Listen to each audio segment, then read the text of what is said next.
Have you seen Building 7 collapse, the Solomon Brothers building? No. Have you seen Building 7 collapse, the Solomon Brothers building? No. Have you seen Building 7 collapse, the Solomon Brothers building? No. To this building.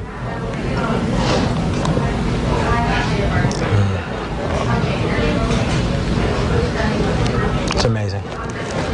Amazing, incredible, pick your word. For the third time today, it's reminiscent of those pictures we've all seen too much on television before, when a building was deliberately destroyed by well-placed dynamite to knock it down. Jane, what more can you tell us about the Salomon Brothers building and its collapse? Well, only really what you already know. Details. Was this after the collapse of the other two? Yes, she's saying it's fallen, Building 7. Familiar New York skyline, a symbol by the mayor, Rudy Giuliani, much earlier today because of, of course, the dreadful collapse of the Twin Towers of the World Trade Center.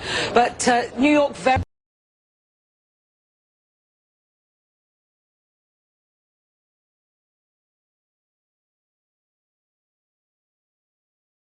Trade Center, and less than a couple of hours later, both towers, of course, collapsing. My next guest says that hijackers may not have brought down the towers by themselves. Here to explain his controversial theory, Stephen Jones. He's a professor of physics at Brigham Young University in Provo, Utah. Professor Jones, thanks for coming on. Sure, thanks, Tucker. Well, just sum up this, obviously, your theory, just the one sentence that I just explained in the intro, contradicts what we all think we know about how these towers collapsed. Quickly sum up your explanation for what happened. Right? I'd like to look at the collapse of Building 7 in just a minute. It was not even hit by a jet, okay, so we should look at that. The two towers, the explanation has been that the fire inside was so intense that it weakened the structural steel and that each floor collapsed down upon the next in a pancake fashion and they imploded in on themselves. Is that essentially, I think, what people think? I sent out a video clip of the collapse of Building 7. Because most people haven't actually seen that one, and that's the crux of the argument that I'm presenting. Okay, sum up very quickly the argument for us. You believe there were explosives in the buildings planted by someone, detonated. Well, yeah. Is that correct? In other words, the hypothesis to be tested is there's two hypotheses here. One is fire and damage caused all three buildings to collapse. Okay. The other is that explosives in the buildings may have caused the collapse. And so then we analyze and see which fits the data better. And I want to read you a quote from the Deseret Morning News, a paper in Utah from you. I'm quoting now. It is quite plausible that explosives were pre-planted in all three buildings and set off after the two plane crashes, which were actually a diversion tactic. Muslims are probably not to blame for bringing down the World Trade Center buildings after all. That's, I would think, pretty offensive to a lot of people listening. Do you have any evidence for that? I mean, well, not to the Muslims, I might say. Well, that's a good had a lot of emails. I'm sure your writings have been greeted with glee in Islamabad and Peshawar and places like that. Let's start with the collapse of Building 7. Can you roll the video clip that I sent to you? Okay, I'm not sure if we can, but to specify, that is World Trade Center building number 7. Try it. Smaller than the other two, was not hit by a plane, of course, yet it collapsed. Just so our viewers know, the explanation that I think is conventional is that there was a large tank of diesel fuel stored in the lower level of that, which caught fire, and the resulting fire collapsed the building. Well, that's basically it, yeah. But as we read in the FEMA report, it says here, and I put this in my paper, of course, the best hypothesis, which is the only one they looked at, fire, has only a low probability of occurrence. Further investigation, analyses are needed to resolve this issue, and I agree with that. Okay. But they admit there's only a low probability. And if you look at the collapse, you see what I've studied is the fall time, the symmetry, the fact that it first dips in the middle, that's called the kink, which is very characteristic, of course, of controlled demolition. Professor, I am sorry that we are out of time, and I'm not sure that one other thing I want to mention about... Okay, if you can hit it, hit it quickly. All right. Okay, here we go. Molten metal in the basements of all three buildings. Right. And yet all scientists now reasonably agree that the fires were not sufficiently hot to melt the steel. So what is this molten metal?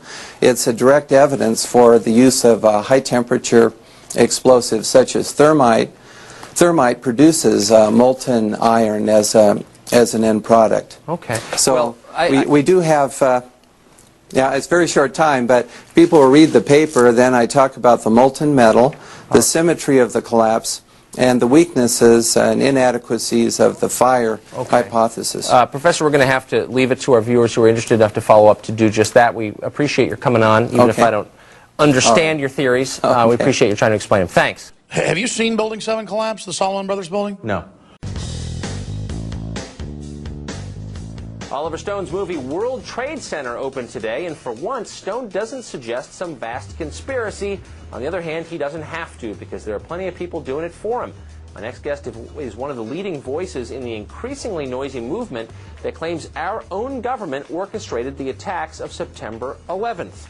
David Ray Griffin is a theology professor and a member of the group Scholars for 9/11 Truth. He's also the author of the book Christian Faith and the Truth Behind 9/11, A Call to Reflection and Action. That book is published by the Presbyterian Church's publishing arm. Mr. Griffin joins us from Santa Barbara, California. Mr. Griffin, thanks for coming on. You have no evidence that the government's behind 9/11, and I frankly think it's an awful thing to allege, considering it's not true, and you haven't proved that it is. Well, these things have to be determined in terms of evidence, and if you read this book and you read my two previous books, The New Pearl Harbor and then the 9/11 Commission Report, Omissions and Distortions, you will see there are literally dozens of reasons to disbelieve the official theory about 9/11. I'm not proposing a new conspiracy theory. I'm rejecting the official conspiracy theory that we've been given by the government and the 9/11 But Commission, the implication, and that has been used to justify all the activities that have been going on since 9/11. Look, you don't like American foreign policy. That's fine. That's totally legitimate. I don't like American foreign policy most of the time. I get that, and I'm not in any way questioning your right to complain about the actions of our government. I'm merely saying it is wrong, blasphemous, and sinful for you to suggest, imply, or help other people come to the conclusion that the U.S. government killed 3,000 of its own citizens, because it didn't. Well, you did not get a word of that from the 9/11 Commission, nor did you get a word of it from National Public Radio, the New York Times, the Washington Post, ABC News, NBC News, MSNBC. You are suggesting... But we did in papers in other Right, but I mean, countries. as someone who's been in journalism his whole adult life and grown up in a family of journalists, I can tell you, people who point to the journalism of Great Britain are almost always pointing to journalism with very low standards. Here's my obvious point. You're alleging not simply a cover-up by the U.S. government, but by the entire American media. It's totally implausible. Like, we would report that if that were true. Have you seen Building 7 collapse, the Salomon Brothers building? No. almost always pointing to journalism with very low standards. Here's my obvious point. You're alleging not simply a cover-up by the U.S. government, but by the entire American media. It's totally implausible. Like, we would report that if that were true. What is close to classic controlled demolition, the kind that's called implosion, that is produced by explosives. And first of all, steel-framed high-rise buildings have never before in history come down because of fire or fire plus externally produced damage, such as airplane damage. What about being hit by jumbo jets? Have they ever come down? No, because they've never been hit by jumbo jets before. And I mean, so it's not like there's a precedent for this. Tucker, the Empire State Building was hit by during World War II by a prop plane traveling at 1/8 the speed of these planes. Look, I mean, facts matter. But Tucker, the main point is that buildings like this have never come down because of externally produced damage, and furthermore, Building 7 was not hit by an airplane. No, I'm familiar and so with conveniently.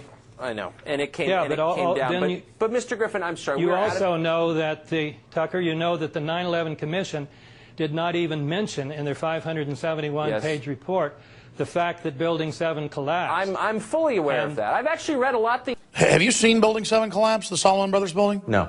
Cut you off. I wish we had more time. You haven't proved the government's behind it, and I hope that our viewers will read what you've written. Because I've read it. But unfortunately, we're out of time, and I appreciate your coming on. Well, many people think otherwise, Tucker. Apparently they do, and that's sad, as far as I'm concerned. But thank you, Mr. Griffin, for coming on. I appreciate it. Thank you. Have you seen Building 7 collapse, the Salomon Brothers building? No. Have you seen Building 7 collapse, the Salomon Brothers building? No. Have you seen Building 7 collapse, the Salomon Brothers building? No.